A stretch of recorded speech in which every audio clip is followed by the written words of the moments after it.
What's going on YouTube? My name is Mike Miller. As you can see, it's the channel. It's my first initial video of my progression of what I've started with. It's a 99 Honda Civic with single overhead cam, D16Y8.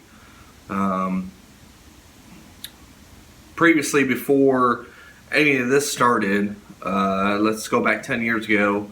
I had purchased a 91 MR2 NA, had the 5S FE in it, had went ahead and bought a 3S GTE engine, had it converted, paid about $2,000 to get it converted, didn't have the wiring harness, but the gentleman that did it, which would be Hawkinson Speed and Power in Van Buren, Ohio, did a great job.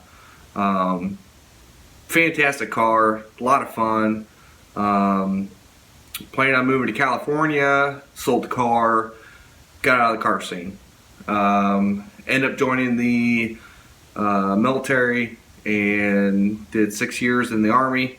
Deployed in 2013 and come back home. Bought a house, and once I started watching Street Outlaws on TV, it started getting me back into wanting to race again. Well, I had a, what was it, 2003 Honda Rebel. Loved to ride it. It was a lot of fun. Never rode a motorcycle before, but I was getting tired of it and wanted to do something else. So I had a buddy that had this 99 Honda Civic, barely ran, automatic, and he was wanting to trade for my 2003 Honda Rebel. So we made the deal, did the trade. I'll post pictures in the description or throughout this video of me getting the car here to the house and the first initial thoughts of what I thought about it. But it's pretty well beat up, body wise, salvage title, hail damage, and needed to get it inspected. So my first initial thought was I'd keep the single overhead cam, D16Y8. Figured have the little engine that could, and just try to make it go as fast as I can on a limited budget. Not really knowing anything as far as what pricing was for internals, externals, half shafts, tires, anything like that. I just went ahead and just started buying things. And if anybody's wanting to start doing anything with the Honda, this would be a good platform to start with. Not swapping with the K20 or the K24s or the the H22s. This little single overhead cam, it's fun. It's a good time. I don't really have too much money into it, and you will definitely have a blast with this. So let's go over what I've done to it already, what I plan to do with it, and the parts that I've already received, which I have not unboxed yet for the most part. Let's go through what I've got, and let's start from there, and let's go. So here we have is a 99 Honda Civic EK Coupe. Started off originally automatic, and obviously wanted to turn it to standard. So from the get-go, which I'll post pictures throughout this video of what it looked like when I received it and my progression throughout the state of how it was, and go from there. Starting from the bottom to the top, instead of starting from top to bottom, we'll go from there. So, from the internals of the engine, we have the Viterra 75 millimeter pistons. We have the CX Racing H-beam rods. Everything that I've done or has been done to this engine and to this car has been done solely by me. Been on a budget the whole time. This has been a work in progress. I received it back in October of 2016, and it is finally up and running where I want it so far. Just trying to more or less get some mileage on the engine. So, like I said, bottom end, the Viterra pistons, 75 millimeter, the CX Racing H-beam rods. We have a stock crank. Going up top to the head, we have a stock head. We'll go with the VMS adjustable cam gear. I have had nothing but great success with this company. I really haven't had too many problems. Next, we'll go to the VMS fuel rail. It's a great product. Everything's nice and trimmed up. It's no sharp edges or anything like that. We'll go with the RC750 injectors. They're 12 ohm. Also, we'll go to the DNA turbo kit, which you'll see as far as the intercooler, how I mocked that up. They tell you that it'll fit on a D16Y8 with the turbo being on the left side, but as far as you can see, it's on the right side. The turbo was hitting the block.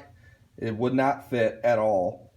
And so I modified it myself as far as just turning the turbo, ordering a new downpipe, because when I had purchased the turbo kit, it was originally about around $600 shipped. Everything else, I mean, it's a great product. The exhaust manifold, the ram horn, it's beautiful. I love it. The turbo kit, as far as the intercooler, it's nice and compact.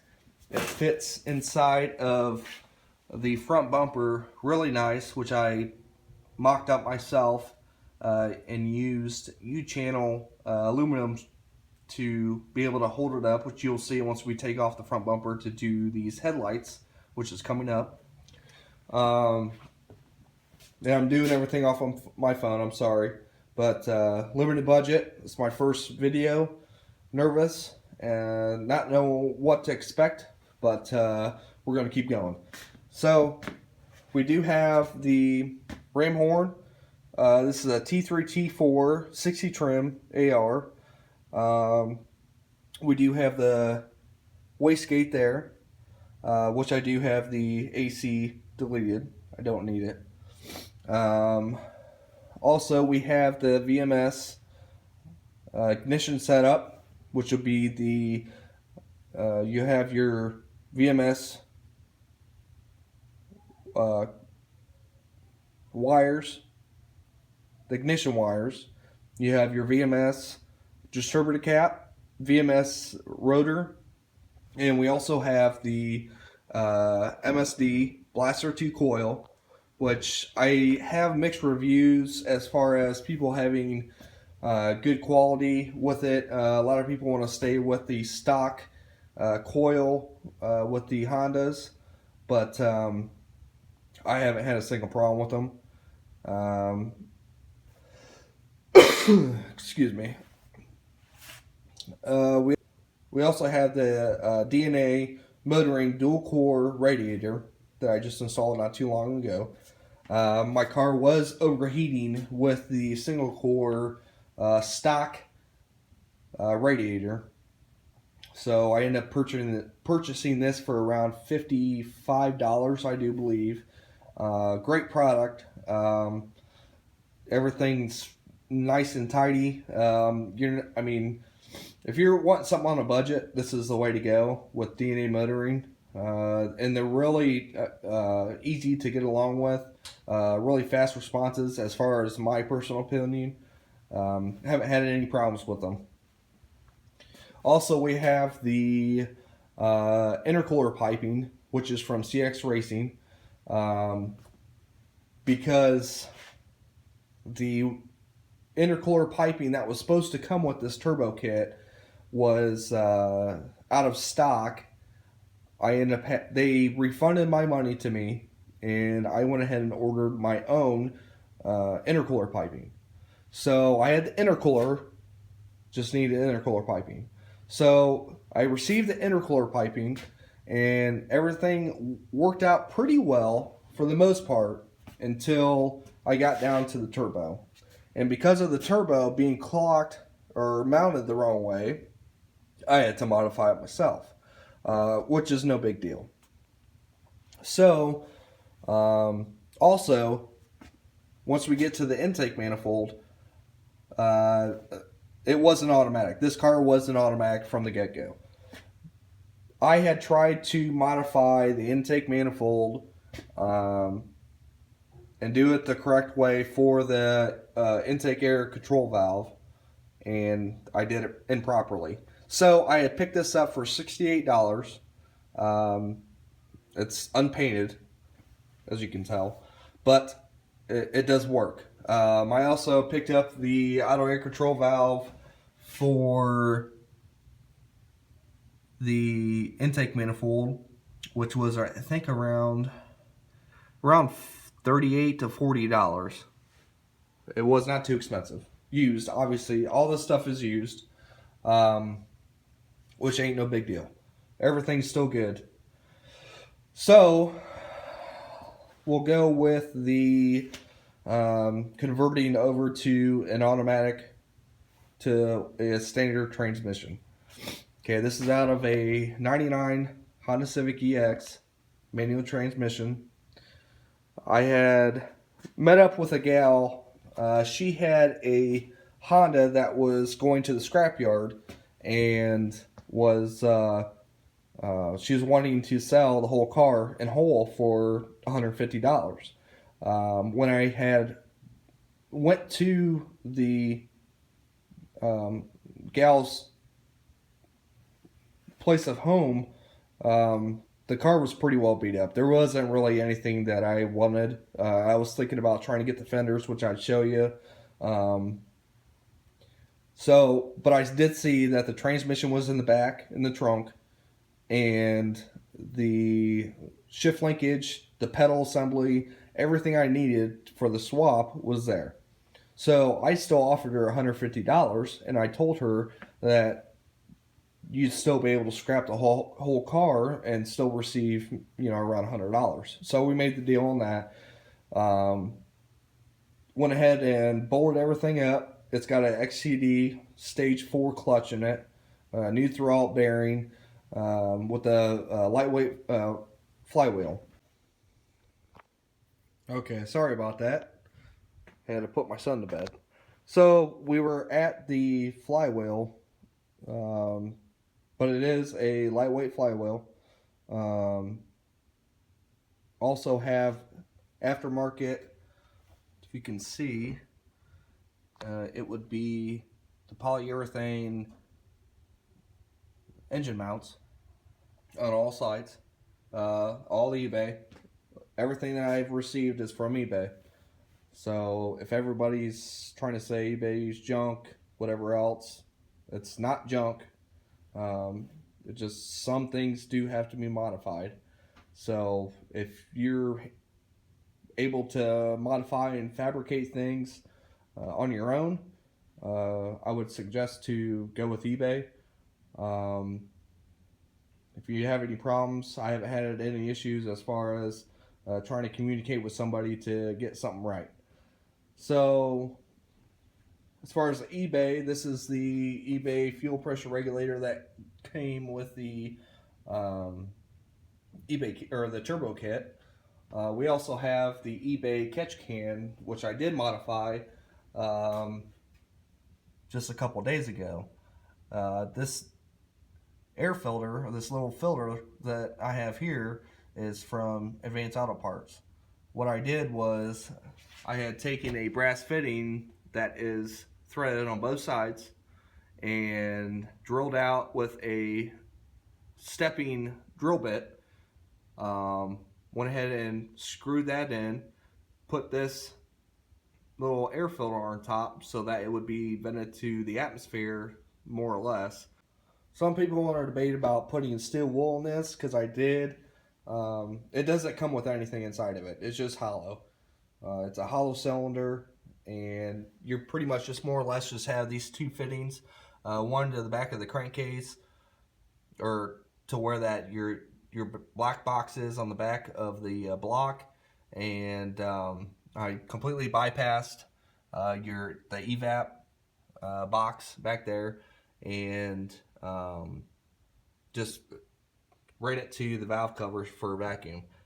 So it would suck the oil vapors into this canister, go through the steel wool, which, like I was saying, a lot of people don't like to use it because they're afraid of it's going to break apart. But usually what happens is that once the steel wool is saturated with oil, it's not going to really go anywhere. That's my personal opinion. Usually with the steel wool, it'll either get stuck to the sides or just get stuck to the bottom. So I'm going to try it. We'll see what happens. And I also forgot to mention that in the head, I do have the ARP head studs. You don't really have a choice in the matter if you're boosting a D16Y8 or any car. You want to go with the ARP head studs. It's your safest bet to not pulling pulling the bolt out, pulling the threads out, warping the head, anything like that on a fresh build. As far as the intake air temp sensor, this is also from eBay. I had ordered the bung for it. You can research online, or if you like me to, I can go ahead and post it in the description with a new air intake temp sensor. And this is from an OBD1 car with a harness to be able to blow up to it. So it goes from, I do believe, a 3-wire to a 2-wire. I'm not too for sure. I can't really remember at the moment. We also had the Omni 4-bar map sensor. I do have a GM 3-bar map sensor if anybody is interested in buying it. I just went ahead and got this because I plan on running more boost than what it requires. So I went ahead and wired this up. I do need to fix this wiring at the moment. I did solder everything, but they are exposed. So you want to try to keep everything nice and tidy. So either water or anything else, if it's sitting outside, as far as like Ohio right now, it was snowing this morning. So you want to try to keep moisture away from everything so it don't corrode and have issues with that. This is, like I said, aftermarket. Well, not aftermarket, but it is the original intake manifold from a standard transmission with the holes already there for your idle air control valve.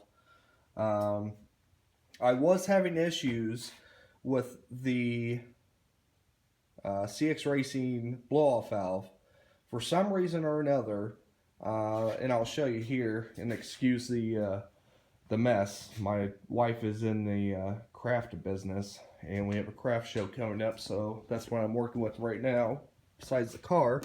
But I do have the blow-off valve that I received from them, and it does have this. Well, we'll put it over here.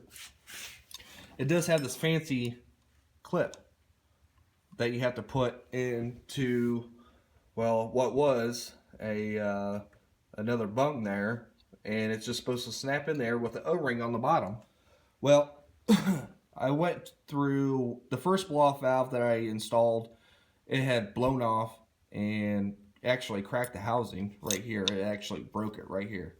So luckily I had this other one from, it was another intercooler kit, and I bolted this up. I even tried to, as you can see, it's nice and shiny right there. I tried to grind it down a little bit so it fit, and the fitment was just, it would not go in. So after that, I went ahead and decided to order a aftermarket blow-off valve, or eBay blow-off valve, and ordered this setup here, which I spent $33 on. It's a Type RS blow-off valve. It's a bolt-on style, come with the blow-off valve and the flange.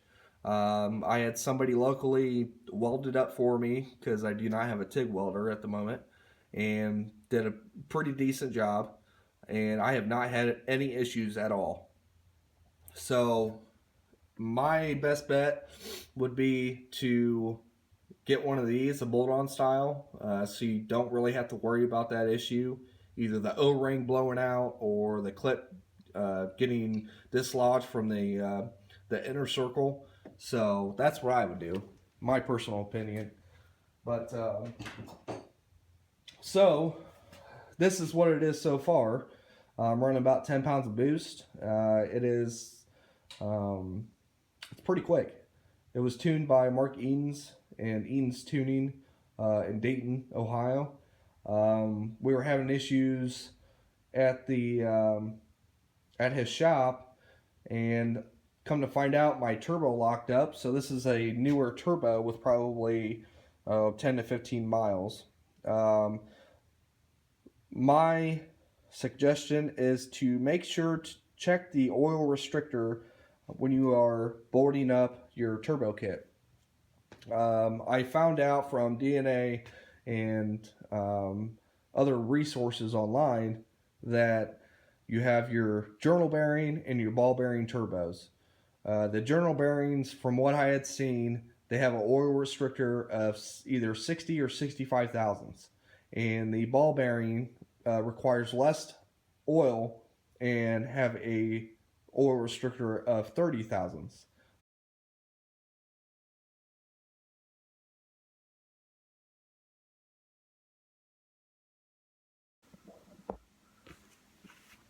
Now on these ones, for some reason, they do have a screw that's holding this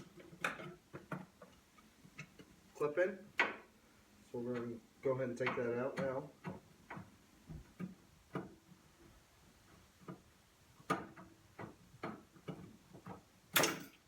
Usually it's just a clip that just snaps in,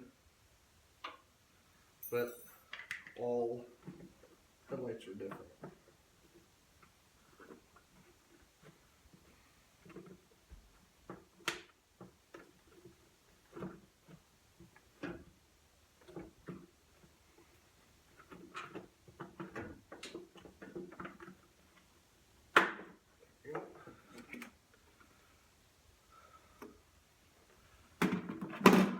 So we got the first headlight assembly out.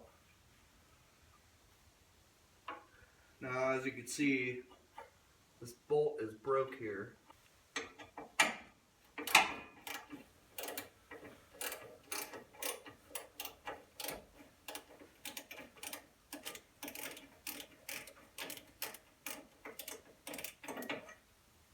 Okay.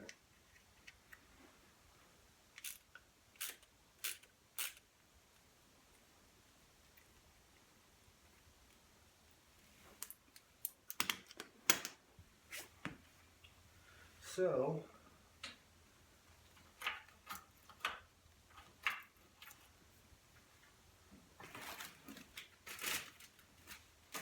we will take the first headlight assembly.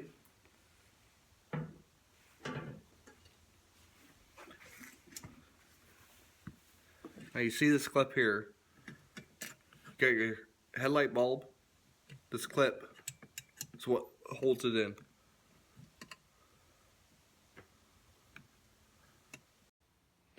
Alright, so after some technical difficulties, we have the first headlight installed.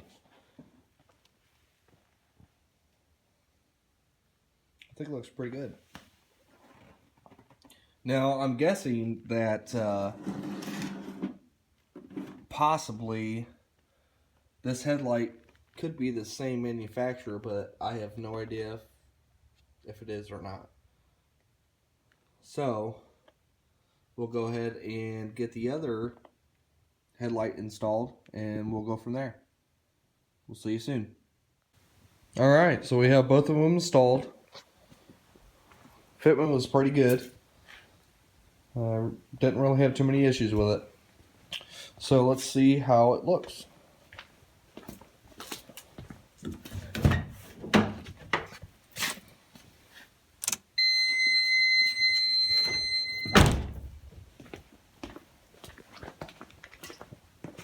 Now these are aftermarket LEDs for the turns, which I do need to replace the flasher relay with LED.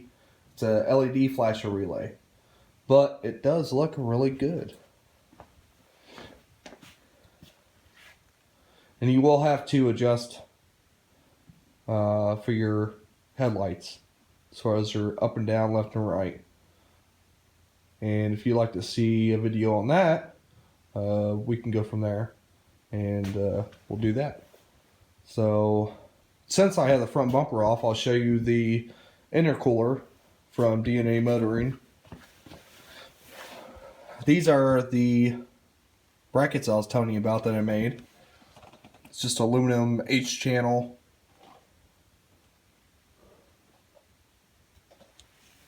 Fit really nice. And it's just a little baby. Just a little intercooler. Supposedly it's rated up to 450 horsepower, but I beg to differ. But we'll see. And I had to modify quite a few of these intercooler pipes to fit, because it's supposed to fit with the turbo facing the other side. But I made it work. And how I did that, what did I do with it? Was with these. You can pick these up at Harbor Freight. Really don't cost too much. And what I did was use that bottom channel there and ground down the inside just enough so I could fit the intercooler piping in. And I fit the intercooler piping in and compressed it all the way around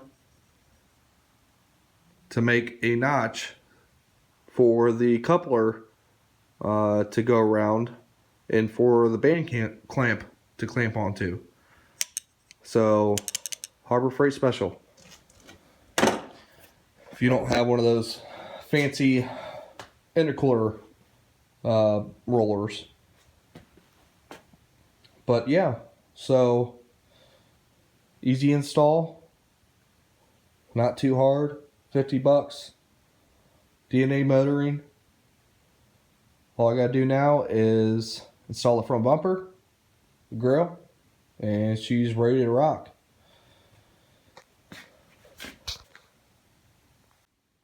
Alright, for the next video, probably sometime next week, we'll be installing eBay suspension parts. So I'll be eBay here. Really nice quality. I'm kind of surprised. Nothing fancy. It's all for the rear here.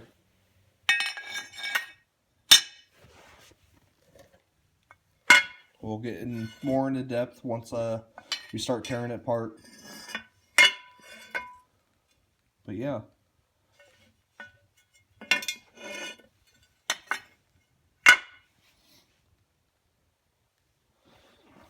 This is for the rear camber here. and you'll be able to notice the camber, well, try to anyways. The camber's a little off, so we're trying to adjust that. And these are for the front. Now, these are eBay as well, tubular. The only issue I really seen was the weld quality. I think I've seen a 2-year-old do a little bit better than that, but you're not going to be able to see them. So if they function and you're not too worried about looks, because you ain't going to see this stuff anyways, then these are the way to go. I think I only spent $45 on these upper control arms for the fronts. For the rears here, I think I spent like 15-20 bucks for these adjustable here, and they're actually really beefy. I mean, I have a pretty good size hand, and they're pretty good size. So yeah, if you're not doing a bunch of autocross or anything like that with the Hondas, I mean, these are definitely well made. I can't see having any kind of problems with these cast. Cast with aluminum, obviously they're probably going to corrode together. Just prepare for that. Lube it up well. And then you have your rear lower control arms. These are, they're really nice. So we'll see. So everything goes together. So stay tuned. If you like the videos that I'm putting out, and you're kind of new to Hondas in general, please like and subscribe, and we'll see you next time.